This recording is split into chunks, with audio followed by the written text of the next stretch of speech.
22 dice: hombres de Israel, escuchen estas palabras. Jesús el Nazareno, varón confirmado por Dios entre ustedes con milagros, prodigios y señales que Dios hizo en medio de ustedes a través de él, tal como ustedes mismos saben. Este fue entregado por el plan predeterminado y el previo conocimiento de Dios, y ustedes lo clavaron en una cruz por manos de impíos y lo mataron. Pero Dios lo resucitó, poniendo fin a la agonía de la muerte, puesto que no era posible que él quedara bajo el dominio de ella. Porque David dice de él: veía siempre al Señor en mi presencia, pues está a mi diestra para que yo no sea sacudido. Por lo cual mi corazón se alegró, mi lengua se regocijó, y aún hasta mi carne descansará en mi esperanza. Pues tú no abandonarás mi alma en el Hades, ni permitirás que tu santo vea corrupción. Verso 28, me has hecho conocer los caminos de la vida, me llenarás de gozo con tu presencia. Hermanos, del patriarca David les puedo decir con franqueza que murió y fue sepultado, y su sepulcro está entre nosotros hasta el día de hoy. Verso 30, pero siendo profeta y sabiendo que Dios le había jurado, sentará uno de sus descendientes en su trono, miró hacia el futuro y habló de la resurrección de Cristo, que ni fue abandonado en el Hades, ni su carne sufrió corrupción.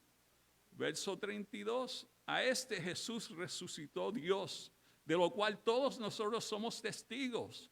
Así que, exaltado a la diestra de Dios y habiendo recibido del Padre la promesa del Espíritu Santo, ha derramado esto que ustedes ven y oyen. Porque David no ascendió a los cielos, pero él mismo dice: dijo el Señor a mi Señor, siéntate a mi diestra hasta que ponga a tus enemigos por estrado a tus pies. Sepa pues con certeza toda la casa de Israel que este Jesús, a quien ustedes crucificaron, Dios lo ha hecho Señor y Cristo. Palabra de Dios.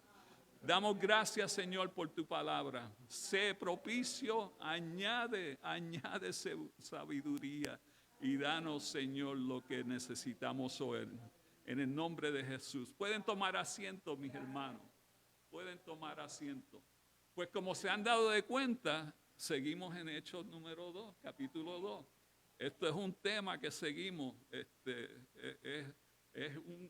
como un flow. Vamos en un flow.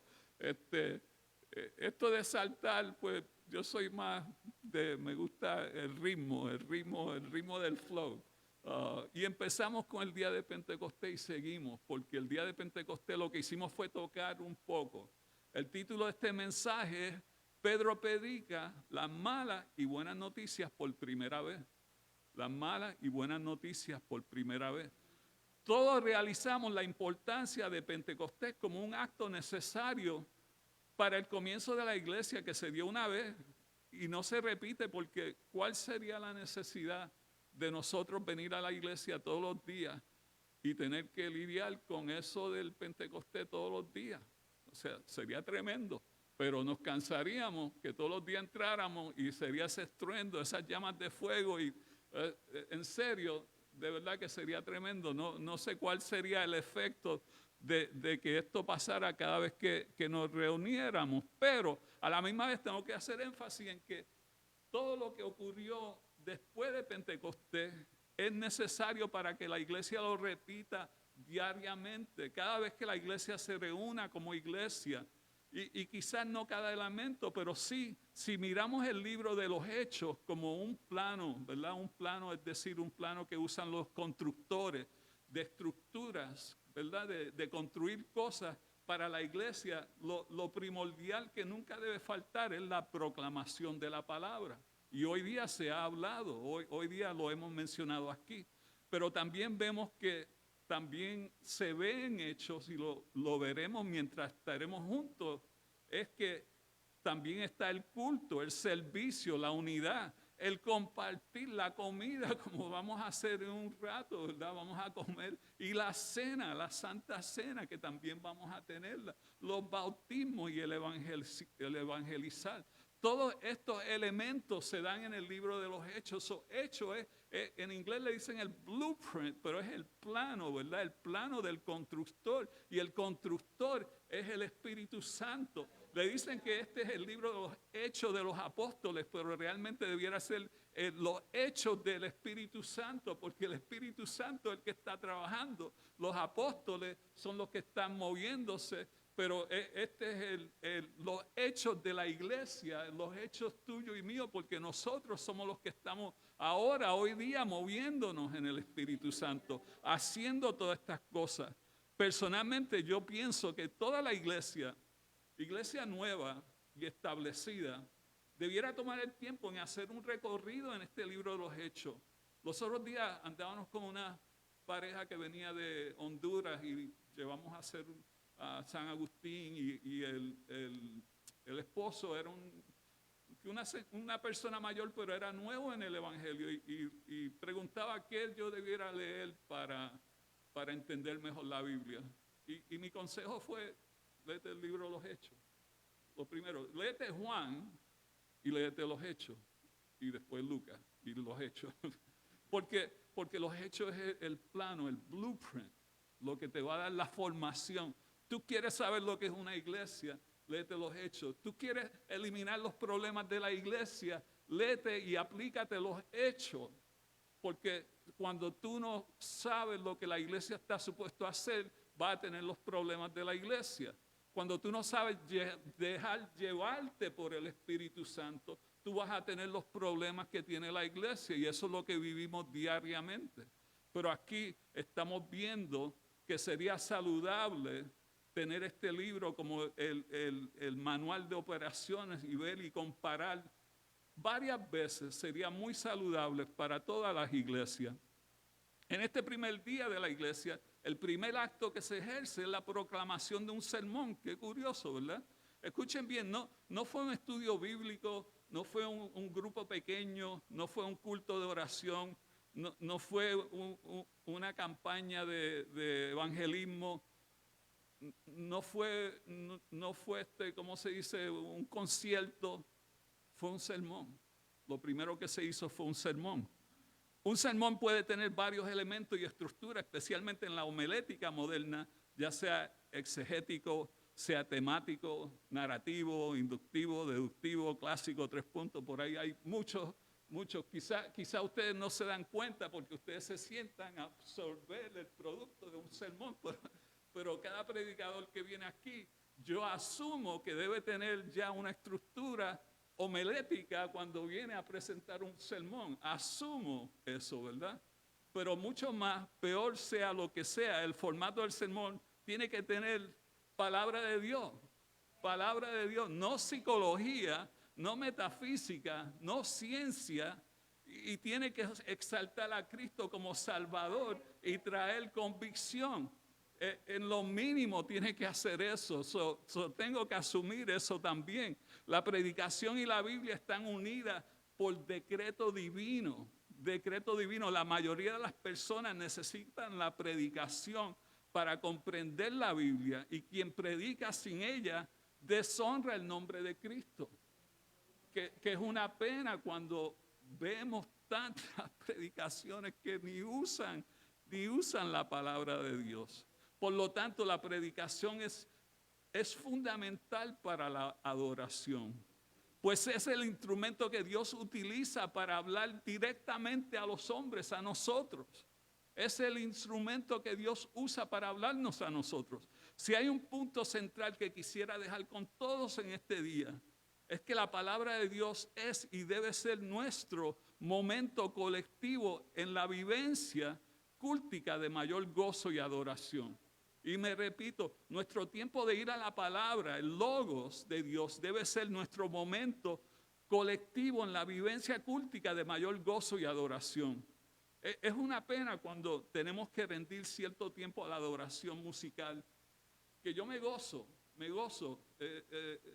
El tiempo que tenemos de adoración es tiempo de adoración y a veces estamos más entonados y a veces no estamos tan entonados. That's okay, porque todo da gloria a Dios, ¿verdad? Y nos gozamos, pero es una pena porque hay ciertas expresiones de gozo en la adoración. La gente alza los brazos, lágrimas salen, a veces hasta los pelos se erizan, pero cuando viene la proclamación en ocasiones las personas como que se desconectan. A veces cuando tú estás de este lado, es como que la gente como que se van y tú te quedas como que, pero espérate, esto es palabra de Dios, estamos hablando, no, es como que ya se acabó la adoración y en vez de entender que simplemente estamos pasando de un tipo de adoración a otro, nos fuimos de la adoración cántico a la adoración de la palabra, hemos perdido ese sentido como cuando Esdras, escucha bien, cuando Esdras, que vino del cautiverio con la ley, con la palabra, cuando Esdras por primera vez vino con la palabra en Jerusalén, esto se encuentra en Nehemías 8, el pueblo se puso de pie, escuchó atentamente por horas, porque Esdras no dio un sermón de 20 minutos, de media hora, de una hora, fue por horas. Y cuando Esdras estuvo hablando por horas, el pueblo escuchó por horas y estalló en llanto. O sea, escucha bien, en llanto. Ellos estaban en llanto, entendiendo la palabra de Dios, entendiendo que el Dios vivo, el que ellos creían que se había olvidado de ellos, que Él estaba vivo y le estaba hablando por la palabra de Dios. Cuando el pueblo comprende que Dios le habla por la palabra, cada vez que Él habla, hay una cosa que sucede. Y nosotros nos desconectamos de la palabra. Hermanos, yo sé que cuando estemos en el cielo ya no tendremos que oír sermones. Gloria a Dios. Yo no quiero hablar más, yo quiero sentarme a los pies del Señor. Yo quiero sentarme a los pies del Señor. Ya no tendremos que oír sermones, es obvio, no hay necesidad. Solo estaremos adorando, pero tendremos la palabra con nosotros siempre, el verbo. En el principio era el verbo y el verbo era con Dios y el verbo era Dios. Tendremos el verbo con nosotros. Al final, el Señor no juzgará a la iglesia por la calidad de la música, sino por su fidelidad a la predicación. Entonces, mis hermanos, el primer acto de la iglesia primitiva, por su primer portavoz, fue predicar un sermón. Y cada vez que la iglesia se reúna, tiene que exponer la palabra. Ahora, tenemos que reconocer que no siempre se predica una palabra del altar. No solo hoy, pero siempre se ha dado el caso que hay una linda retórica, palabras convincentes, consejo para vivir bien, para de sufrir, etcétera. Hoy me comunicaba con una persona que hace meses que estoy por hablar con él. Este señor, una familia que yo atendí hace en enero, papá de una joven de 4 años, bella, una niña bella, preciosa, que entró al hospital y nunca salió, murió. Y yo nunca he tenido palabra para ellos después de que los atendí. Nunca he tenido palabra. O sea, una familia hispana, una niña bella, preciosa, ojos claros, una sonrisa bella, entró al hospital, un problema cerebral, nunca salió. Y este papá tuvo una afinidad conmigo todo este tiempo, pero yo nunca pude tener palabras con él después de que esto sucedió. ¿Y qué le podía decir? Hoy por fin tuve la valentía de escribirle y decirle, no tengo palabras todavía, después de 6 meses. No tengo palabras, pero sé que el Señor tiene consolación. Y quiero dejarte saber que te quiero, yo te amo y sigo orando por ti. Es todo lo que puedo decir. Y él me escribió para atrás, muy agradecido. Pero pero no hay consejos de eso. Pero la proclamación tiene que proclamar a Cristo. Esto no es negociable, iglesia. El mensaje tiene que exaltar a Cristo, señalar a Cristo, empezar y terminar con Cristo. Todo es Cristo. Un sermón que no sea cristocéntrico, no es un sermón, simplemente una charla, un coloquio. Esto no lo veremos este día de Pedro para su primer sermón. Pedro utiliza todos los elementos necesarios. Él tiene una introducción, una exposición, una exaltación, una exhortación. Él tiene un llamado, el arrepentimiento, y como el título de este mensaje tiene que hablar de las malas y las buenas noticias. Algo que en nuestra naturaleza nos atrae a esta estructura de noticias, ¿verdad? Me viene a la mente el médico que llama al paciente y le dice, le tiene buenas y malas noticias. Y como todo paciente, ¿verdad? El paciente le dice al doctor, deme las malas noticias primero. El médico le dice, bueno, muy bien, por tu condición te queda solo un día de vida. El paciente casi se desmaya del shock, le pregunta, le dice, caramba, ¿cuáles son las buenas noticias? Y el médico le dice, te tenía que llamar ayer y se me olvidó. Difíciles. No todo puede ser malas y buenas noticias. Yo personalmente le pido al Señor que me dé gracia de proclamar para aquel que se sienta cómodo, que se incomode. Y el que esté incómodo, que encuentre comodidad en Cristo. Este sermón de Pedro no es muy largo, pero es majestuoso, y como veremos, todo sermón debe empezar con una buena introducción y explicación, y dependiendo de su formato, aquí se presenta el problema de la idea central. Pedro hace buen uso de lo que ha estado sucediendo, ¿verdad? Aunque Pedro no fue al seminario, Pedro estaba lleno del Espíritu. ¿Cuántos saben que es mejor estar lleno del Espíritu que ir a un seminario? ¿Verdad? Amén, también.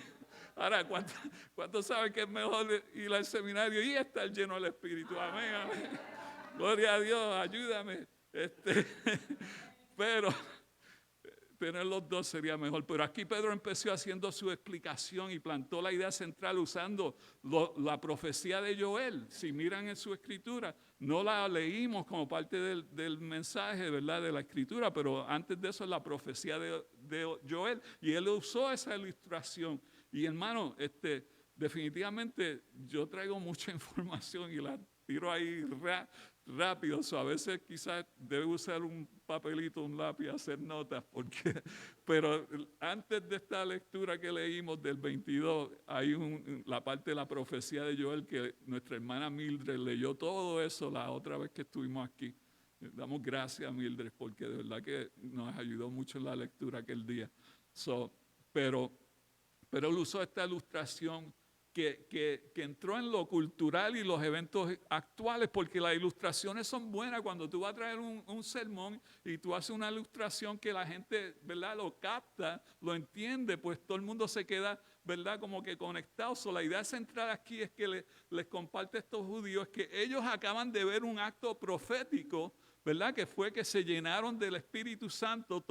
Les había establecido lo que ocurrió en los últimos días, que es lo que decía Joel, que en los últimos días Dios derramaría su Espíritu Santo sobre toda carne, sobre todas las mujeres, los jóvenes, los ancianos, hasta los perros. Todos iban a ser llenos del Espíritu Santo. Todos iban a participar, excepto ellos, que no recibieron nada. Ya lo está poniendo, ¿verdad? Ya le está cogiendo la atención. Ellos sabían de las tradiciones orales y las escrituras, pero en este día ellos vieron que se derramó el Espíritu Santo, que quería decir que en los últimos días el Mesías, que era el que venía a salvar a Israel, llegó, pero ellos no lo vieron, ellos no lo reconocieron, y mucho menos ellos no recibieron el Espíritu Santo. Esto es malas noticias para ellos. Ya las malas noticias empezaron y llegó en la introducción. Con esta introducción Pedro tiene la atención de todos ellos y se mueve a la exposición de su mensaje. Pedro comienza con buenas noticias. Dice en el verso 22, Jesús el Nazareno fue confirmado, aprobado por Dios, este es el Mesías, el Cristo, el milagro. Se lo está diciendo porque ya ellos como que se lo huelían, ¿verdad? Como que decían, sí, prodigios y señales, recuerda, prodigios y señales que Dios hizo en medio de ustedes a través de él. Ellos lo habían oído, que si Lázaro, que si la alimentación de los 5,000, todos estos milagros, estos prodigios. Los milagros de Jesús no eran solo maravillas, eran obras poderosas, evidencias del poder de Dios operando entre la gente y señales del reino de Dios. Nadie nunca había hecho cosas así. Pero ahora vienen las malas noticias. Recuerda que Pedro predica buenas y malas noticias. Ahora vienen las malas noticias, el verso 23. Ustedes lo crucificaron. Ouch. Malas noticias. Ustedes lo crucificaron. Pero es un plan predestinado, es lo que dice la Escritura, ¿verdad? John Owens, el famoso pastor y teólogo puritano de los 1500 y tantos, escribió sobre el pacto de redención. Y él dice que el Hijo vino al mundo con una misión ya predeterminada en el plan eterno de Dios. Por tanto, la redención no fue la respuesta de Dios a una caída inesperada. Que muchas personas a veces dicen, pero ¿por qué si Dios, Adán y Eva iban a fallar, hizo esto, hizo aquello? A mí siempre me están preguntando preguntas así y yo tengo que sacar cosas así de la manga porque yo digo, pues mira, John Owens dijo, no era inesperada, sino parte de su plan eterno para mostrar su gloria, tanto a través de la justicia como la misericordia en Jesucristo. Antes de la creación, el Padre planeó la redención, el Hijo compró la redención y el Espíritu Santo aplica la redención. Todo para la gloria de Dios y la salvación de su pueblo.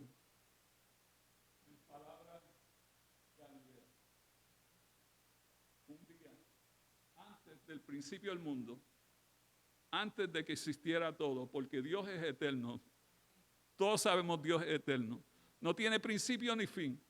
Antes de todo, el Padre, el Hijo, el Espíritu Santo están reunidos. Y la pregunta sale, ¿qué vamos a hacer? ¿Qué vamos a hacer? Vamos a crear al hombre y van a caer. Hay una respuesta. Hay solo una respuesta. Solo una respuesta puede satisfacer la justicia que viene contra el pecado. Y es la sangre de un inocente. Y aquí hay solo 3 inocentes. ¿Quién va a dar su vida por estos pecadores? Eso es lo que John Owens está planteando aquí. ¿Quién va a dar su vida por un pecador? Y Jesús se para y dice, heme aquí, envíame a mí. Yo iré, yo lo haré. Yo me haré hombre, yo iré a la cruz. Yo pondré mis manos sobre el madero. Yo derramaré mi sangre por cada persona, por cada hombre y mujer que ha pecado, que ha sido elementos de esta caída. Yo lo haré antes de que tú los crees. Ya yo los salvé. Eso es lo que el plan predeterminado que Pedro le está explicando a ellos. Ese es las buenas noticias. Ellos dicen que usaron los impíos, los romanos, pero ustedes lo mandaron a hacer, ustedes los judíos. No hay absolución. Aunque fue predeterminado, ustedes no tenían que participar. Aunque fue predeterminado, ustedes lo hicieron. Para añadir a estas malas noticias, tú y yo no estábamos en Jerusalén. Ninguno de nosotros estábamos allí. Yo estoy viejito, pero no tan viejito. No gritamos, suelten a Barrabás y crucifíquenlo. Nosotros no gritamos eso. Pero saben que somos tan culpables como ellos. Aquí ninguno de nosotros somos libres de culpa. por más que digamos somos buenas personas, ninguno somos libres de culpa. Mis pecados, tus pecados llevaron al Señor a la cruz de igual forma, porque la única forma de que no hubiese una cruz fuera que no hubiesen pecadores. Y si tú y yo decimos que no somos pecadores, que no hacemos mal, pues somos embusteros, somos mentirosos. Y hacemos de él un embustero, un mentiroso. Verso 24, son buenas noticias. Dice Pedro, Dios lo resucitó. Pedro afirma que un tribunal superior ha revertido la sentencia que un tribunal terrenal dictó contra Jesús. No hay más nada que decir, los romanos lo ejecutaron, lo mataron, pero Dios lo levantó y soltó los dolores de la muerte. La palabra lo que dice es que no había forma que él iba a poder permanecer ahí en ese abismo. Es como decir, ¿cómo es posible que una mujer pueda retener a un hijo dentro de su cuerpo? Era imposible que Jesús se podía quedar entre la tumba, es imposible. Sin resurrección no hay buenas noticias. En ninguna predicación, porque esta fuente de justificación, como en Romanos 4:25 nos dice, Él fue entregado a la muerte por causa de nuestros pecados y resucitado para hacernos justos ante los ojos de Dios. Esa fue la promesa que Él hizo allá en aquel sitio antes de la creación. El Señor venció la muerte. La muerte es devorada en victoria. Oh muerte, ¿dónde está tu victoria? Tantas veces yo acompaño personas que están en esos procesos de morir. Y no siempre puedo decirle esto porque cuando un ser querido se está muriendo no es tiempo de estar hablándole de Biblia, hablándole de cosas porque es muy personal, es difícil, pero por dentro uno está, mira, se está muriendo, pero ahí no hay victoria porque Cristo venció la victoria. ¿Dónde está el aguijón de la muerte? Ahí no hay muerte. Esto es una transición porque esta persona en un abrir y cerrar de los ojos está en las manos del Señor. Bendito sea Dios. Ahí no hay muerte. Nuestra victoria está en una tumba vacía por un Cristo que es Salvador, santificador, sanador y Rey venidero, que venció la muerte en la resurrección, ascendió y tomó su lugar a la diestra del Padre. Como testimonio e ilustración, Pedro ahora utiliza los versos del Salmo 16, del 8 al 11, en la parte del 25 al 28. Dando testimonio del rey David, porque los judíos conocían al rey David. Y a primera vista este salmo tiene todos los aspectos de un salmo de David, pero Pedro, lleno del Espíritu Santo, tuvo la revelación que esto era un salmo profético anunciando al Mesías, un salmo que anunciaba al Mesías. Entonces, las buenas noticias que David caminó con Dios, definitivamente David caminó con Dios. Era un siervo de Dios, era un hombre. El Señor dice que este era un hombre como el corazón mío, pero Dios lo sostuvo a la diestra, pero no se sentó a la diestra. Dios lo sostuvo a la diestra, pero no se sentó a la diestra. Las buenas noticias es que Dios era como uno de los santos de Dios, pero las malas noticias es que su cuerpo vio la corrupción en el Hades o la tumba. Él no vio la resurrección. El salmista habla de un santo que es venidero, que es Cristo, no era David.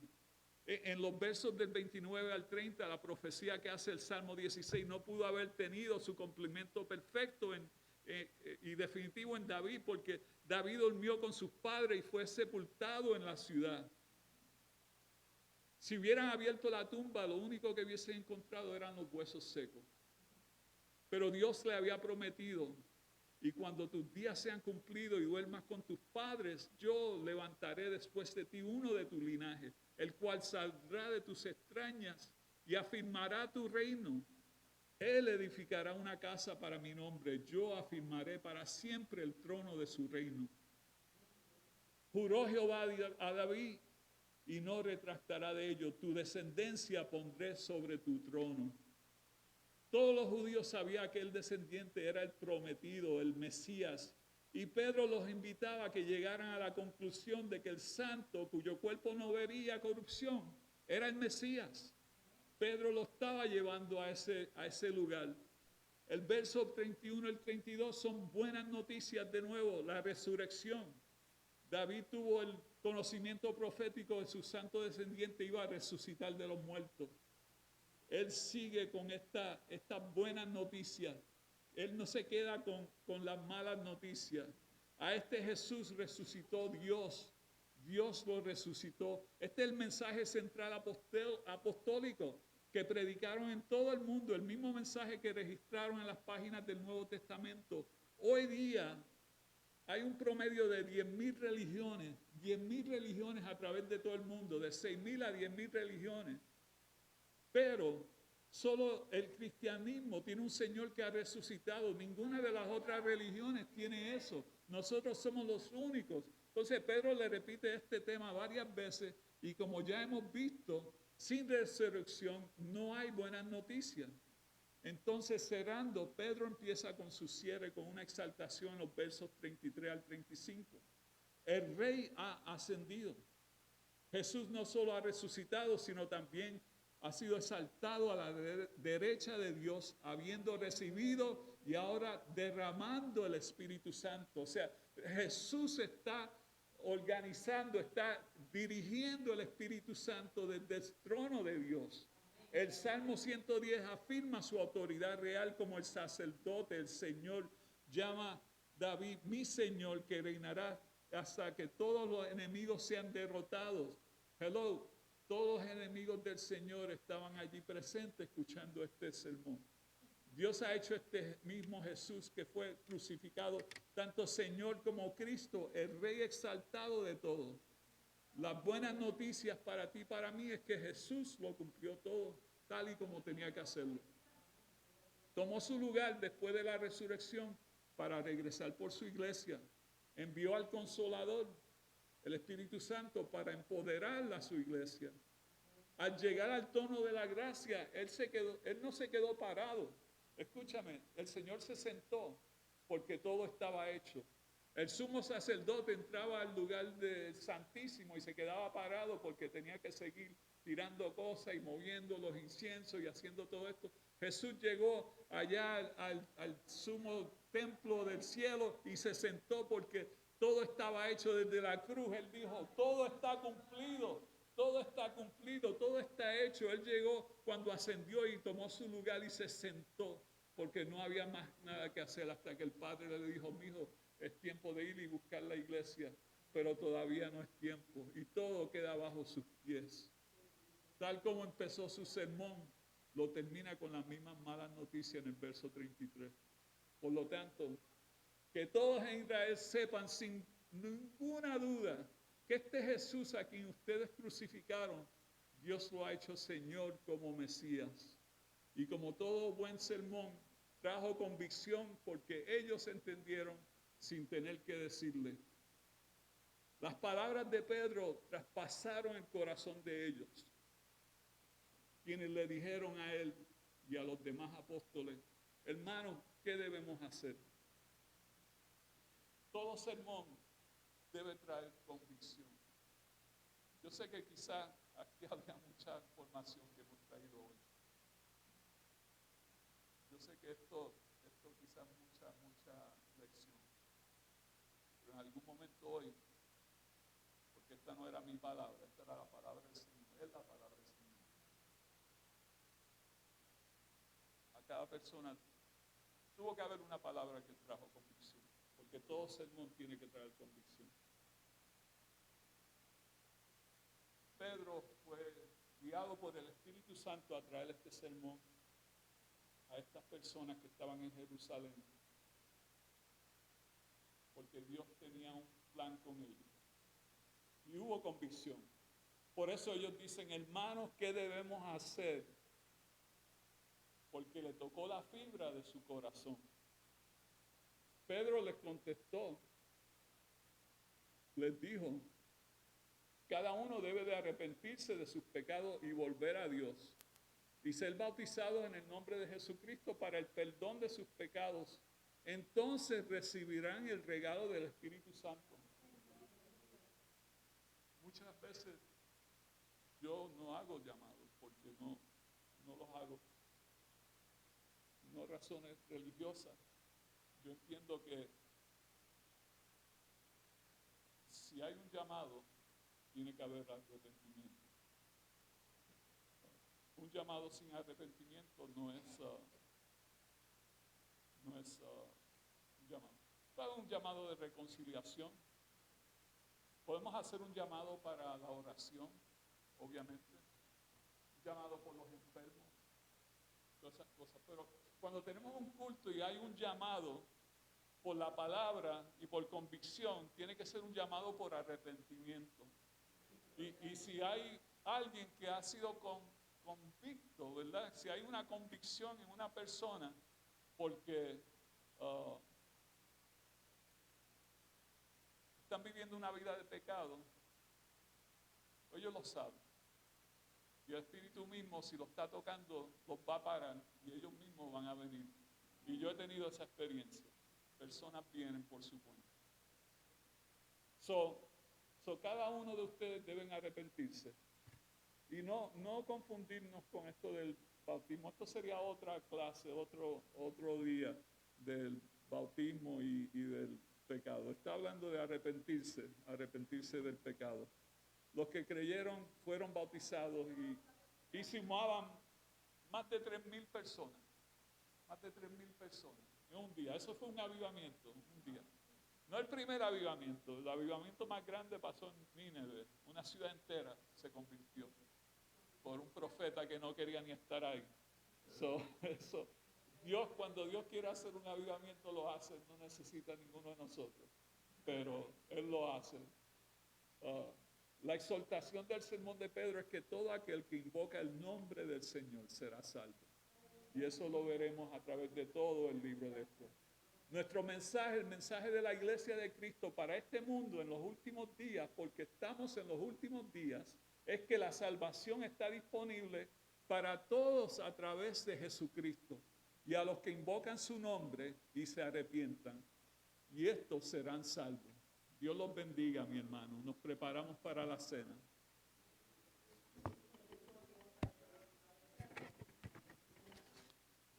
Señor, añada bendición a su palabra. A los diáconos que se preparan los ujieres.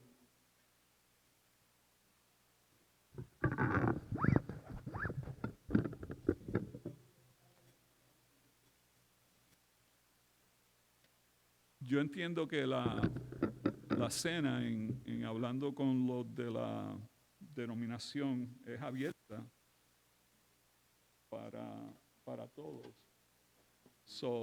Pero como todo, cuando tomamos la cena, lo único que tenemos que hacer es examinarnos, ¿verdad? Examinarnos a nosotros mismos. Estar claro que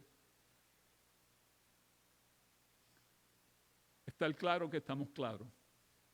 Estar claro que estamos claros. Si aquí entre nosotros tenemos algo contra alguien que está aquí, yo oí algo mencionar de Eva y no sé qué está pasando, pero si tenemos algo contra Eva, pues vamos a pedirle perdón al Señor ahora, porque no podemos tener algo contra nadie y venir y tomar de la cena.